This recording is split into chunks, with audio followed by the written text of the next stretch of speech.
Nació el último día de 1803 en Santiago de Cuba y hoy da nombre a una de las calles más intensas y reconocidas en Santiago.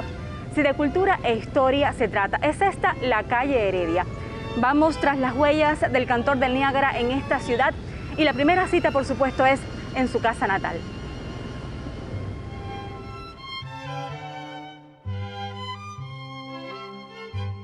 En esta casa de finales de mediados del siglo XVIII nace José María Heredia un 31 de diciembre de 1803.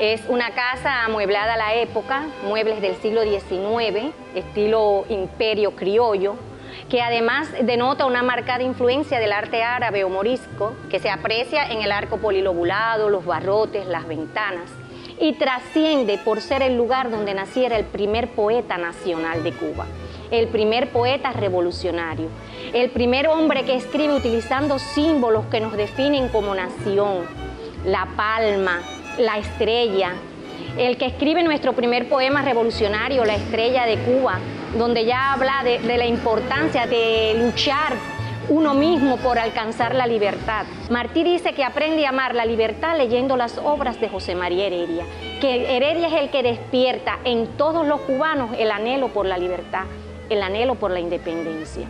Entonces, la familia de Heredia llegó aquí alrededor de 1801. Solo vivieron cerca de 3 años, por eso el poeta solo aquí dio los primeros pasos. El padre, don José Francisco Heredia y Mieses, fue muy importante en la educación que alcanzó el poeta. En los primeros años personalmente se encarga de su educación y parece que fue muy buen maestro porque se dice que a los 3 años de edad ya Heredia leía.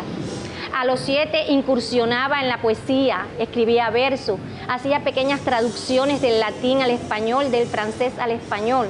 Aun cuando el padre no estaba junto a él, no dejaba de orientarle con qué maestro debía estudiar, con qué libro debía leer, cómo debía prepararse para la vida. Contamos con esta sala principal, con los muebles del siglo XIX, estilo imperio criollo, la segunda habitación, que es la habitación donde nace el poeta, que se amuebla siguiendo la acuarela de José Bofil Cayol, el cuarto de Heredia.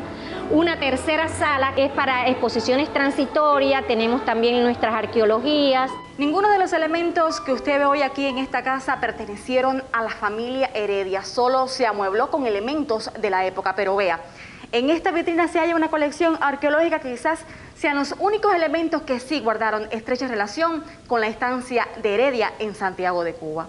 En la década del 60, el doctor Francisco Prat Puig realiza la primera reparación capital del inmueble. Y en el Pozo Ciego o letrina se recuperan estos elementos que son de la época y que posiblemente hayan pertenecido a la familia Heredia en su paso de 3 años por esta vivienda. Cuando los Heredias se van, la casa pasa a mano de otras personas que le dan diferentes usos. Por eso, cuando se aproxima el 50 aniversario del natalicio del poeta, la casa está prácticamente en ruinas. Pero ya viene surgiendo en Santiago de Cuba una nueva manera de pensar. Ilustres patriotas e intelectuales que están hablando de la importancia de conservar nuestro patrimonio, nuestras raíces.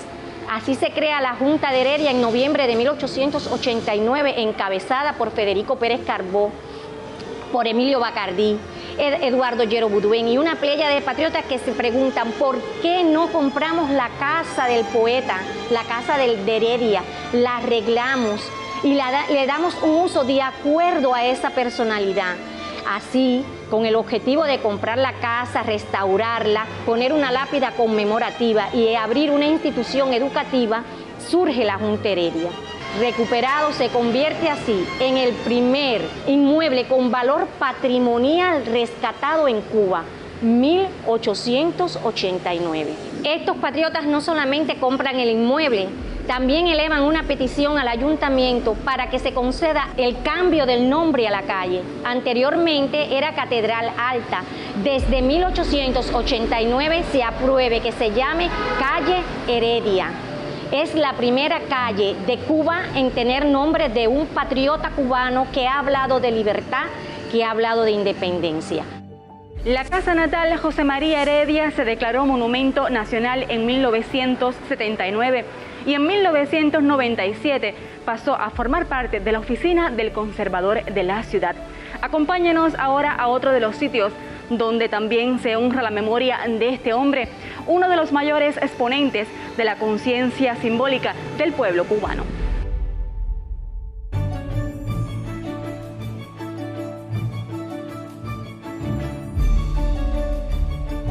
Si se habla de la presencia de José María Heredia desde el símbolo en Santiago de Cuba, es imprescindible llegar hasta esta parte de la ciudad, conocida como la Rotonda de Vista Alegre, ¿verdad, Aida? Desde 1911 comienzan las gestiones por parte de la Asociación de Periodistas de Oriente para la realización de una escultura de un monumento a José María Heredia, que va a ser a la postre el primer monumento que se construye en Cuba a esta figura egregia de las letras cubanas. Se hace un concurso internacional para la participación de escultores y es ganador el proyecto del italiano Ugo Luisi, una figura también significativa dentro de la estatuaria conmemorativa en Santiago de Cuba porque es el escultor que más obras tiene en Santiago de Cuba y en la antigua provincia de Oriente con respecto a los monumentos conmemorativos.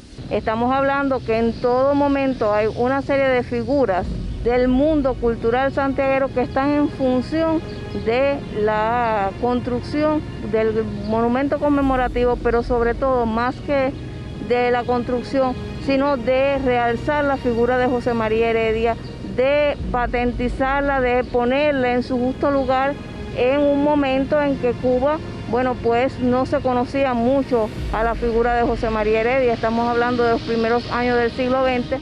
En Santiago de Cuba, sin dudas, es esta una de las reverencias más importantes a la huella del cantor del Niágara. Vamos ahora hasta Matanzas, porque allí se atesoran historias importantes acerca de la huella de un hombre de vida corta, pero profunda.